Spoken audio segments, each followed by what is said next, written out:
¿Qué tal? Buenos días. ¿De quién es el centro histórico? ¿De la República o de las pandillas? De eso y más hablamos hoy en República.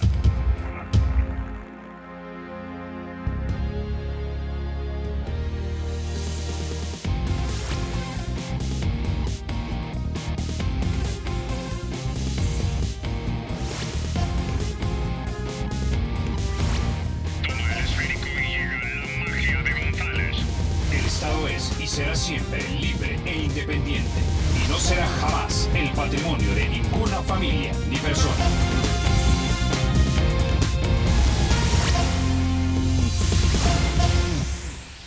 En mayo de 2015, los colegas del periódico digital El Faro reportaban en su artículo "Los bichos gobiernan el centro" que, y citamos, en esas 250 cuadras a las que llamamos Centro de San Salvador, quienes deciden dónde venderá un vendedor, cuánto pagará y cuánto deberá irse son las pandillas.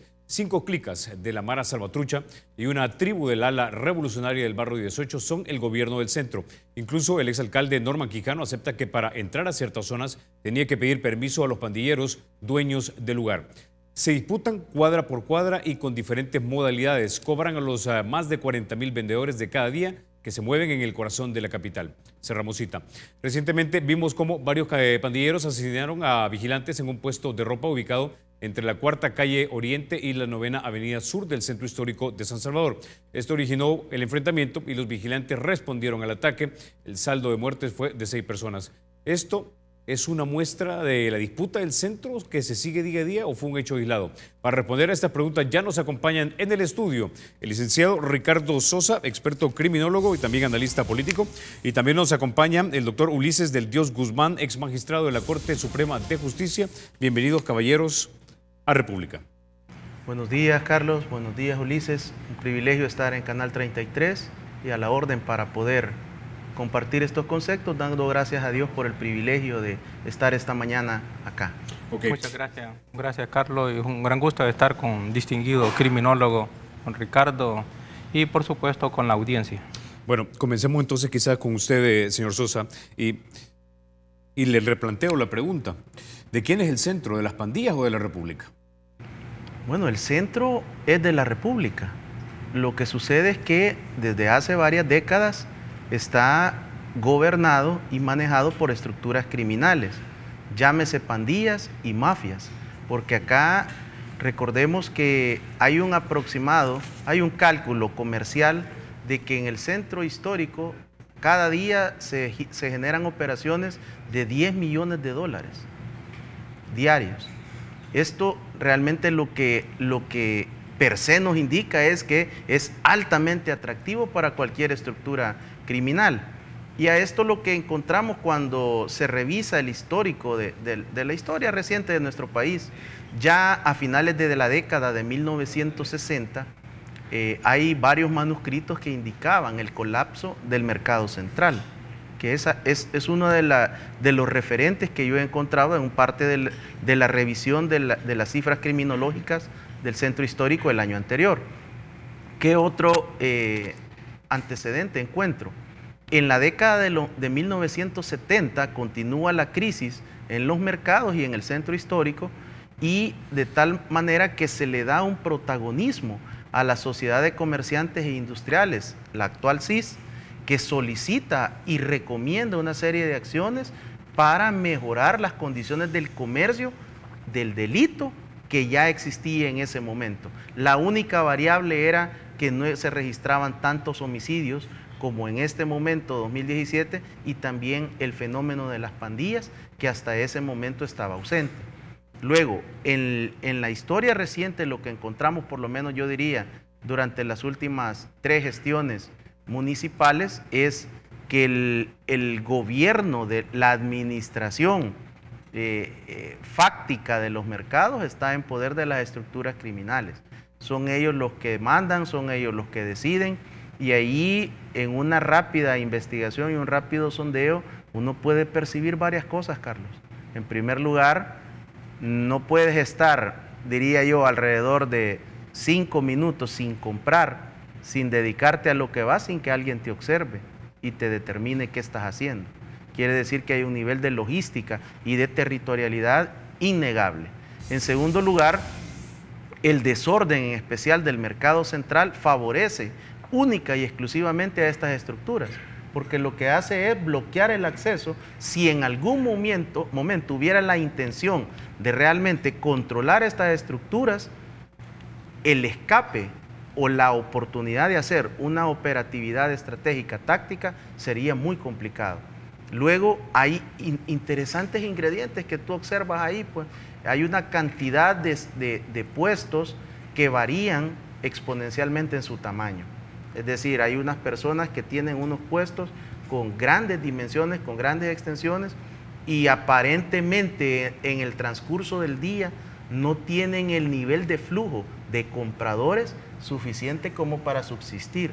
Esto podría ser, te está indicando una claridad de lavado de dinero a través de estas estructuras criminales y de pandillas que se han empoderado de ciertos negocios, que pueden tener control sobre la mercadería al mayoreo, porque lo que resulta es que el que está en un puestito con 3 habitas que lo ha armado, el que anda con la carretilla, el que es minoritario completamente, tiene que comprarle a alguien la fruta, la verdura, los cereales, los granos básicos, y esos mayoristas, entre comillas, podría ser que constituyan estructuras que están directamente ligadas al lavado de dinero, que por el momento no se investiga. Y luego hay un sistema de los mercados municipales que no es de esta administración municipal, están colapsados y que han servido para refugio de las estructuras criminales. En mi opinión, el mando, control y central de las estructuras criminales, mafias y pandillas se encuentra en este momento en los mercados del centro histórico. Y más adelante vamos a poder observar gráficas, números oficiales que nos van a ubicar, y que este estudio fue presentado en el mes de enero, y en uno de mis editoriales yo le titulé "El mercado central, una bomba de tiempo". Y resulta que el 15 de marzo explotó parte de esta bomba, como pudo haberlo hecho en enero, como pudo haber sido en el 2016, pero lastimosamente y desafortunadamente fue el 15 de marzo. Ok, magistrado Del Dios Guzmán. Bueno, a tu pregunta inicial de quién es el centro, yo diría depende de la propiedad a la que te refieras, si es propiedad formal o pertenencia formal es de la República. Pero aquí lo que más importa es la propiedad o posesión material. El centro materialmente no pertenece a la República en el sentido de fuerza pública o las autoridades de seguridad pública. No, está posesionada evidentemente por las pandillas y probablemente también o crimen organizado. Digo porque existe una cierta diferencia entre la operatividad de las pandillas con crimen organizado, pero de repente puede haber algún cruce entre unos y otros. La misma pandilla puede ser que esté relacionada, asociada o que se convierta también en crimen organizado. Ricardo ha planteado una especie de gran desorden y descontrol aquí en el centro. Y estamos hablando centro de San Salvador, el mercado central. Eso realmente, lo curioso de todo eso es que no es hace algunos días, no son meses, sino que son años atrás que estas condiciones permanecen en ese mercado. Y es hasta ahora que se da esta matanza que de repente sale la autoridad pública diciendo, es que ahí pareciera ser que hay operatividad de las pandillas, hay accionar de las pandillas o de crimen organizado, y por eso vamos a retirar el servicio de seguridad privada. Es una cosa extraña, cómo es que durante años ha permanecido en esas condiciones y de repente por unos homicidios se da cuenta de lo que está pasando. Y si eso está pasando, pues entonces, ¿qué es lo que está haciendo la policía? ¿Dónde está la inteligencia policial para detectar qué es lo que ocurre y sobre todo cuáles son las estrategias, las tácticas para evitar que eso siga ocurriendo? Porque tiempo ha habido de sobra, como para evitar que eso que dice ahora que está ocurriendo, esa operatividad general frente a los ojos de la policía siga ocurriendo. Entonces me parece a mí que o hay ineptitud o hay tolerancia. Y una cosa también curiosa, cuando se da este suceso, este miércoles negro, esta desgracia, ocurre de que hasta entonces reacciona la policía e interviene y pretende hacer una ocupación policíaco-militar del centro de San Salvador. Ok, Pero ¿cuál es la reacción de los vendedores, de los que supuestamente tendrían que ser los extorsionados? Y es que los vendedores, pues aparentemente no quieren al CAM, es más, desconfían del CAM, porque según lo que he leído, con el CAM hay otros tipos de problemas, saqueos, rateros, etcétera, y probablemente también tolerancia de las extorsiones. Entonces, desconfían los vendedores del CAM, pero tampoco confían en la policía. No es que quieran realmente que la policía esté, aparentemente a quien quieren que esté es a la seguridad privada. Pero me pregunto yo, ¿por qué razón? Y hay dos explicaciones aquí. ¿A quién creerle? Cada quien dirá. Porque la policía lo que dice es que quieren a la seguridad privada porque la seguridad privada hay un contubernio con las pandillas y eso les permite las extorsiones. Pero eso contradice la posición de los vendedores, porque los extorsionados serían los vendedores. Entonces, ¿cómo va a ser que los vendedores quieran a la seguridad privada, que es la que permite que las pandillas los extorsionen? Me parece que es una contradicción. La otra posición es la de los vendedores mismos, que se sienten más protegidos con la vigilancia, porque la vigilancia está ahí permanentemente y ha estado durante años y depende de ellos económicamente, y en consecuencia pareciera ser que además es más eficaz en contrastar o en repeler las operatividades de las extorsiones. Tanto es así que el primer homicidio, el homicidio de uno de los vigilantes privados, se dio precisamente por eso, por un choque para evitar que el pandillero hiciera una extorsión, y lo que vino después fue una especie de reacción.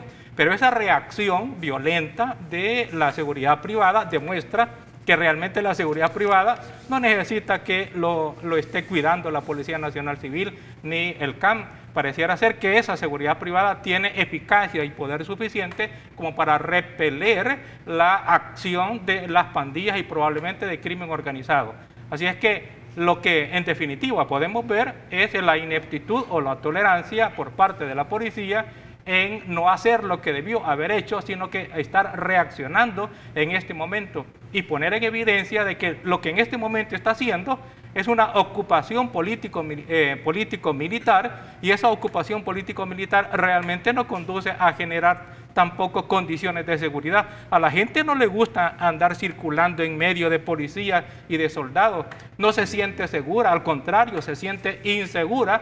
¿Por qué? Porque en cualquier momento puede haber un conflicto armado, un enfrentamiento, y el transeúnte puede salir sorteado con una bala perdida. De modo tal que me parece que hasta ahora la seguridad pública está descontrolada también y no sabe qué hacer.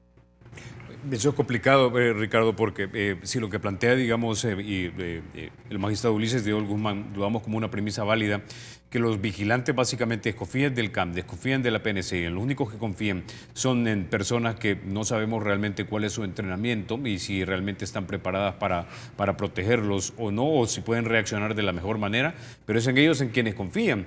Ahora, yo entendería quizás que a algunos de ellos tal vez no les guste el CAM porque el CAM pone orden. Y en algunos casos tal vez a muchos de ellos no les parece eso.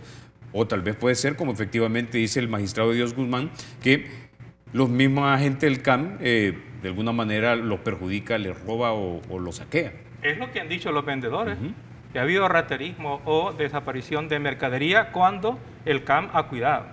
Ricardo. Mire, yo veo, Carlos, en esta situación de que los vendedores se refieren a un escenario de hace 30 o 35 años, cuando la seguridad de los mercados municipales estaba encomendada al Cuerpo de Agentes Metropolitanos.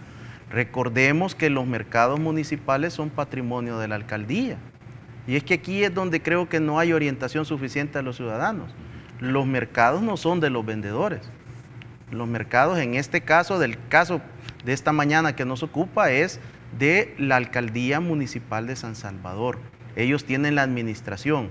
Lo que ha sucedido es que hace 30 o 35 años esta seguridad la brindaba el CAM, y ellos manifiestan que le robaban la verdura, que se comían la verdura, que le encontraban picados los puestos, que le rompían los plásticos y todo lo que... porque la venta queda ahí, y solo lo que se va comprando y moviendo en el día a día es lo nuevo.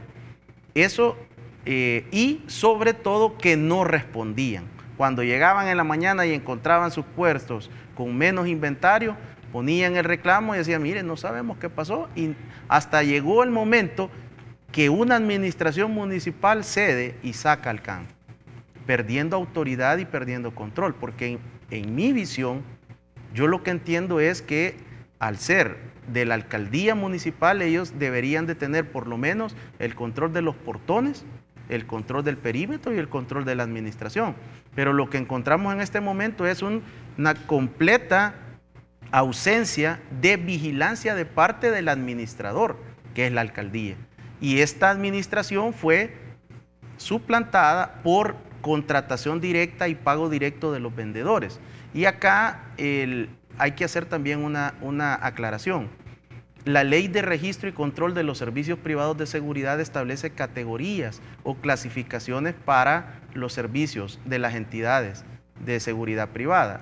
La primera es las agencias de seguridad privada, que tradicionalmente el salvadoreño les dice empresas de seguridad.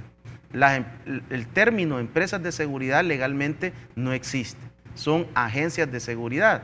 Y una de las características para usted, amigo televidente, es que va a encontrar a la altura del corazón un número de 1, 2 o 3 dígitos, un número grande en color blanco, y eso automáticamente a usted le va a indicar que es una agencia de seguridad. Y ese número se creó en la administración de don Mauricio Sandoval para poder servirle a la ciudadanía para establecer denuncias, sin necesidad de andar investigando el nombre de la compañía o el nombre del agente de seguridad. Llama al 911 y dice, en tal lugar hay un vigilante con el número tal en la camisa, y en 5 o 7 minutos máximo va a estar una unidad del 911 haciendo una inspección y iniciando un proceso administrativo sancionatorio contra la agencia de seguridad. La segunda categoría es las asociaciones de vigilantes.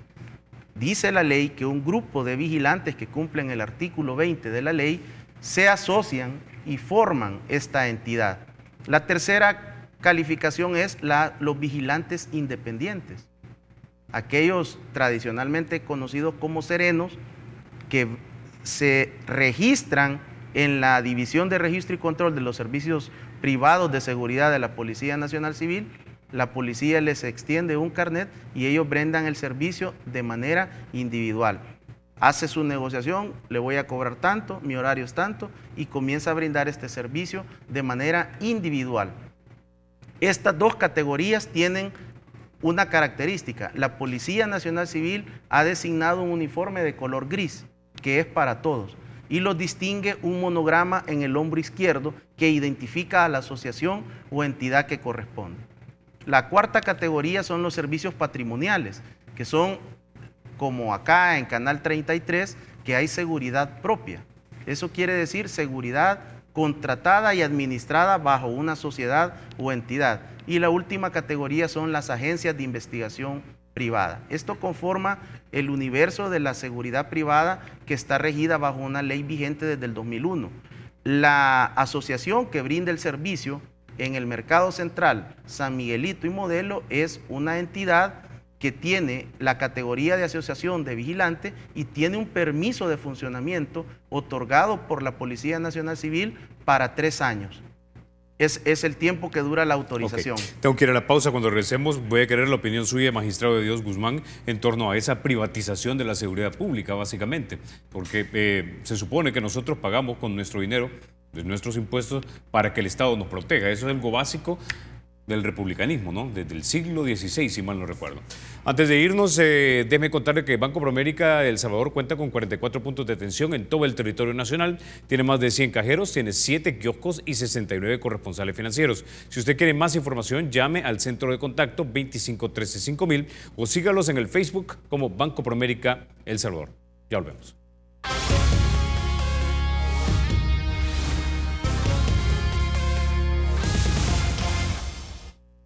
Gracias por continuar con República. Bueno, magistrado de Dios Guzmán, hablamos entonces de la privatización de la seguridad pública en este país.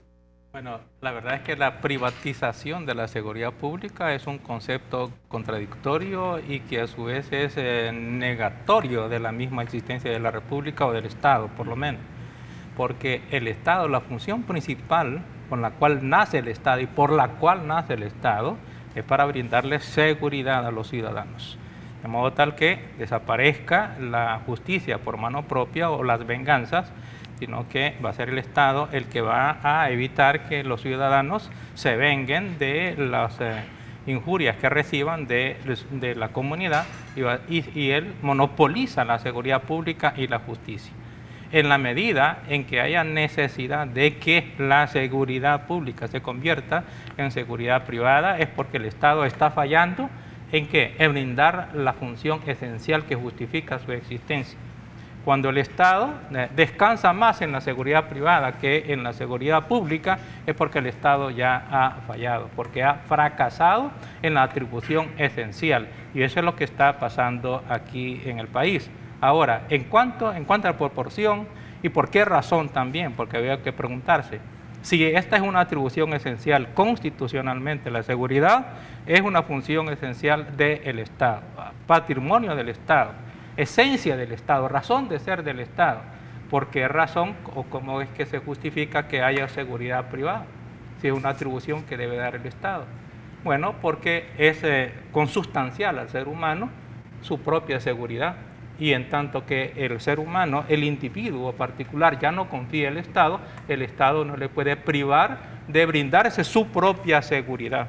En la medida en que el particular siente la necesidad de brindarse su propia seguridad, ahí nace la necesidad de la seguridad privada, la desconfianza en el Estado y el fracaso, en este caso, del Estado, del gobierno, de su propia legitimación. En el caso de la seguridad privada también, aquí al menos en el país, en mi opinión, que si bien es cierto se puede medir cuántos agentes de policía existen y cuántos agentes de seguridad privada existen, pero no se puede medir particularmente una buena cantidad de seguridad privada que no está dentro de la reglamentación. Hay una gran cantidad de seguridad privada que no está reglamentado, que es particular, informal, por un lado, y por otro lado, hay una cantidad de agentes, mejor dicho, de soldados que participan también en la seguridad pública y que uno tampoco entiende cuánta cantidad de seguridad pública participan. Ni siquiera se puede saber ahora cuántos miembros del ejército realmente existen en la Fuerza Armada y cuántos de las Fuerzas Armadas están participando en la seguridad pública. De modo tal que en cuanto es la medida, la existencia de los agentes de fuerza pública, es un poco difícil saberlo por la incertidumbre de los datos que existen de la Fuerza Armada.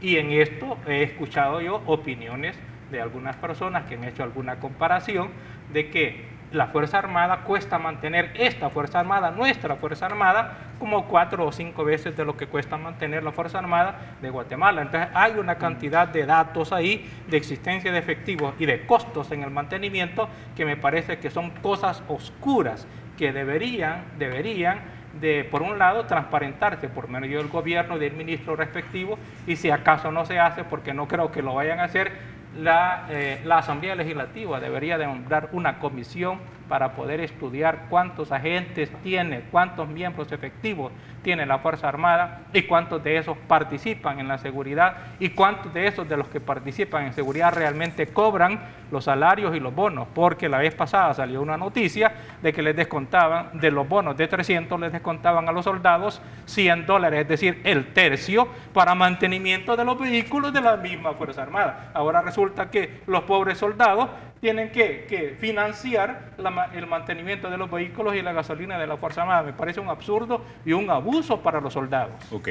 Bueno, vamos a pasar ahora a las medidas que tomó la Policía Nacional Civil para tratar de controlar lo que se percibe como si fuese una situación de que no es quizás un hecho aislado. Quiero que escuchemos lo que dijo el comisionado Howard Cotto el pasado lunes cuando hablaba precisamente de lo que iba a hacer para tratar de controlar esta situación. No es algo a lo que nosotros veníamos estando acostumbrados, mucho menos en los últimos meses. La Policía Nacional Civil registraba hasta el 13 de marzo un total de 7 homicidios. Han anidado a lo largo de la historia múltiples representaciones del crimen. En este momento las pandillas, en otros momentos también bandas de crimen organizado. Bueno, listo, Ricardo. Tengo entendido que tú tienes un análisis elaborado con datos propios. Esto es parte de tu página web. Esto es un mapa de Google en lo que básicamente ha retratado parte del centro histórico de nuestro San Salvador. Así que me gustaría que nos explicara qué es esta línea morada y luego qué es este cuadro rojo y qué son estos puntos específicamente. Bueno, a raíz de la introducción de la primera parte de lo que es el centro histórico, comenzamos a desarrollar y a darle seguimiento al tema de seguridad pública en el centro histórico. El año 2016 fue marcado por dos variables. La primera, un reordenamiento impulsado por la Alcaldía Municipal de San Salvador, y la segunda en el mes de agosto, cuando las medidas extraordinarias llegan al corazón de la ciudad a través de dos batallones de fuerzas especializadas, el FIR y el FES. Lo que tenemos en morado es la zona intervenida por los dos batallones especializados. Acá tenemos Molsa, la Juan Pablo II, 25 Avenida, Parque Cuscatlán y todo lo que es el Boulevard Venezuela, para conformar toda la fuerza efectiva de estos dos batallones especializados. Se centraron en este marco y continúa hasta este día. La zona en rojo constituye las 22 cuadras reordenadas por la Alcaldía Municipal de San Salvador. Lo que encontramos es, al 31 de diciembre, que las acciones combinadas de ambas instituciones generaron un flujo hacia el exterior del perímetro de la zona reordenada, y en cada uno de estos puntos están registrados 103 homicidios que se generaron en el centro histórico de San Salvador. Es decir, esta masacre, estos 6 últimos homicidios, no es que son un hecho aislado, como lo estaría mostrando entonces. No, es más, lo que indica la gráfica con estos 103 homicidios es que los homicidios, el delito, el crimen, migró fuera de la zona reorientada, y lo que encontramos acá es una concentración en 5 puntos claramente identificables: Mercado Central, Cementerio de los Ilustres, Plaza Centro, Calle Gerardo Barrios y Mercado Sagrado Corazón, conformando una gran zona. Y en esta zona se concentran el 61% de todos los crímenes de la ciudad. ¿Y cuál es la razón detrás de esto? El control del que hablábamos en los mercados de las mafias, pandillas y estructuras de los delitos que se dan acá. En este sector lo que encontramos son extorsiones, la mal denominada renta, contrabando de mercadería, delitos contra la vida y el patrimonio en su magnitud. Y lo que observamos también es que luego sumamos a esa zona ya identificada, sumamos 2 zonas más. El parque infantil, donde se concentra el punto de buses y microbuses de la Ruta 6 y que se genera un tráfico comercial importante, y la tercera zona para sumar el 70% de los homicidios es la Avenida Independencia y la calle Celis. Por lo tanto, si se enfocan, y la recomendación era que las fuerzas especiales se reorientaran en estos puntos estratégicos para poder combatir efectivamente el crimen, más allá también de que los mercados necesitan una intervención comandada por la Fiscalía General de la República para erradicar estas estructuras criminales. Pero esto, lo que nosotros encontramos acá, es una migración de los homicidios, un movimiento. Si nosotros vamos al 2015, encontramos mayor concentración acá, igual 2014. Por lo tanto, este problema, estos gráficos, estas cifras oficiales de la Policía Nacional Civil, lo que nos indican es que en este momento lo que se está haciendo es militarizar, por llamar así, nuevamente militarizar la zona por 15 días. ¿Qué va a pasar en 3 semanas? Los factores criminógenos no van a ser atendidos, y este problema se puede complicar porque el deseo de venganza y la mente criminal va a buscar qué fue lo que sucedió con esa masacre generada. Entonces, a tu juicio, esos 442 nuevos elementos que el comisionado Coto anunció a principios de esta semana que iban a intervenir buena parte del centro histórico de San Salvador, ¿van a ser suficientes? O quizás, no sé si ese es el correcto planteamiento de la pregunta, si serán suficientes, sino si están orientados a las tareas que nos lleven a desarticular las estructuras criminales, más que simplemente patrullar. El trabajo para desmontar todas las estructuras de mafias y redes criminales que operan en el centro histórico no se resuelve con personal, se resuelve, en mi opinión, con inteligencia, con táctica y estrategia y una política criminal bien dirigida. Ahora, ¿qué otros datos interesantes encontramos en el estudio? San Salvador Ciudad registra 431 homicidios durante todo el 2016. El municipio de San Salvador, 431. En este contorno, cada uno de estos gráficos con pistolita nos registra 103 homicidios. Okay. Quiere decir que San Salvador Ciudad le aporta el 8.17 de los 5.278 homicidios. El centro histórico le aporta nada más el 1.98 y la zona reordenada el 0.18 del total de los homicidios. Ok, con eso ya vamos a ir a la pausa porque tenemos que tomar o tocar el tema también de los desaparecidos, porque esto nos podrían estar diciendo que realmente tal vez los homicidios o están igual o están subiendo. Vamos a tratar de dilucidar ese tema con ustedes. Ya volvemos.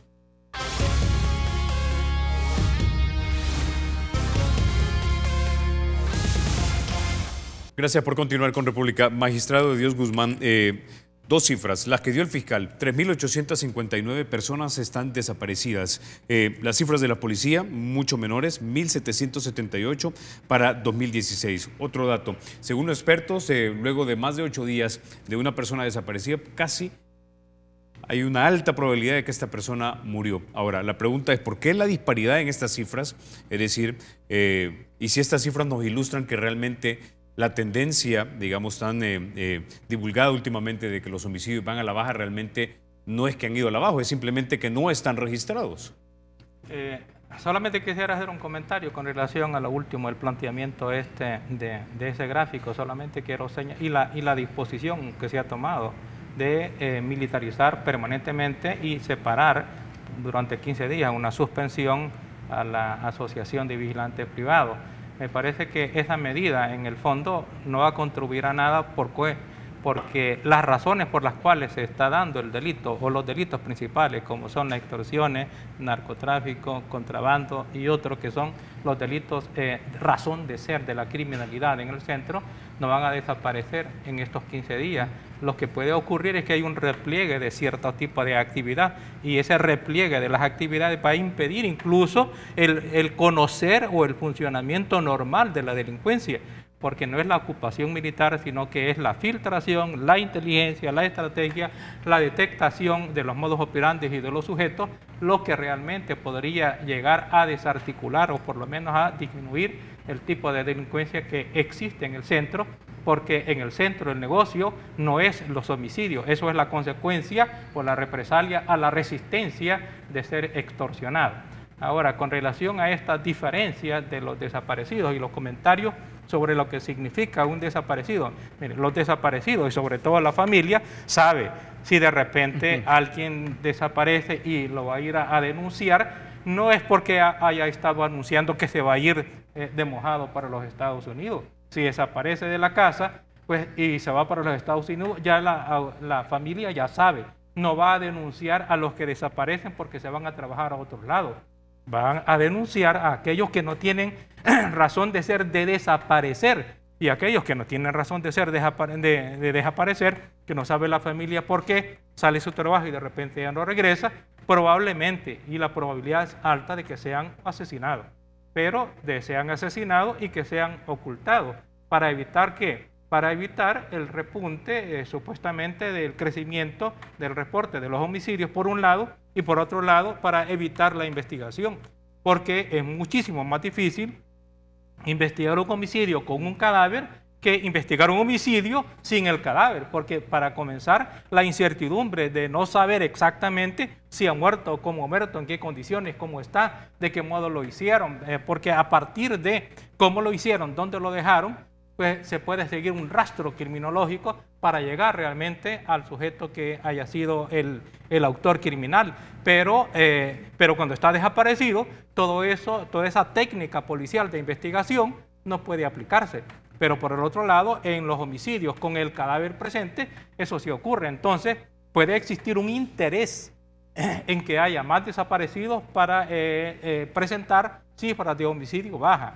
Pero esa cantidad realmente, en mi opinión, de 3.800 por parte de la reporte de la Fiscalía y de 1.700 por parte de la policía, me parece que es algo que no puede ser error, debe ser algo de una causa sistémica. ¿Por qué? Si fuese un error, estaríamos hablando de 1, 2 o 3 diferencias en los cuadros o en los reportes de la policía versus los de la Fiscalía, como ocurría incluso antes, cuando se cruzaban información, o mejor dicho, no cuando se cruzaba, cuando se comparaba información entre la policía con medicina legal, que aparecían unas X diferencias, pero eran de 1, de 2, de 3, de 4, de 5, y se hacía escándalo por esas diferencias, porque parecía ser que los datos de medicina legal como que eran más confiables que los datos de la policía.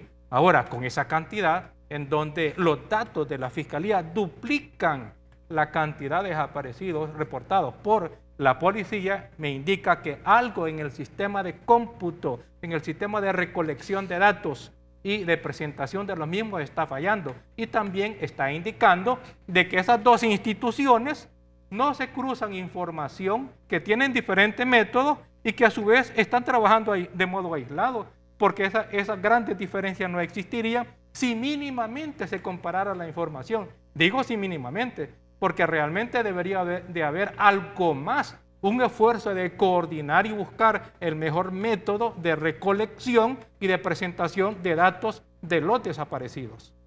Ahora, Ricardo, las cifras con elaboración propias tuyas nos dicen que desde 2010, que estábamos llevando, digamos, o que sacaste la cuenta tú de desaparecidos, hasta 2017, 113 en enero, cifras de la policía, hay 11.366 personas desaparecidas. Asumiendo que el magistrado de Dios Guzmán está completamente en lo correcto y que tú solamente denuncias la desaparición de aquel familiar o amigo que sabes que no se fue para Estados Unidos, que no desbarajustó y se fue, digamos, en un episodio alcohólico ni nada por el estilo. En un país tan pequeño como el nuestro, ¿cómo es posible que no se hayan encontrado entonces esas tumbas clandestinas? Este es un país chiquito, densamente poblado. Y aquí estás hablando de que de 11.000 personas desaparecidas.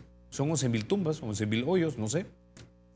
Bueno, yo creo, Carlos, que este análisis de los desaparecidos requiere todo un programa, porque en los pocos minutos que nos queda es muy difícil exponer desde el punto de vista criminológico de qué estamos hablando. En primer lugar, hay que hablar de que el tema de los desaparecidos, como los homicidios, tiene un eje transversal, y es que están invisibles para las autoridades.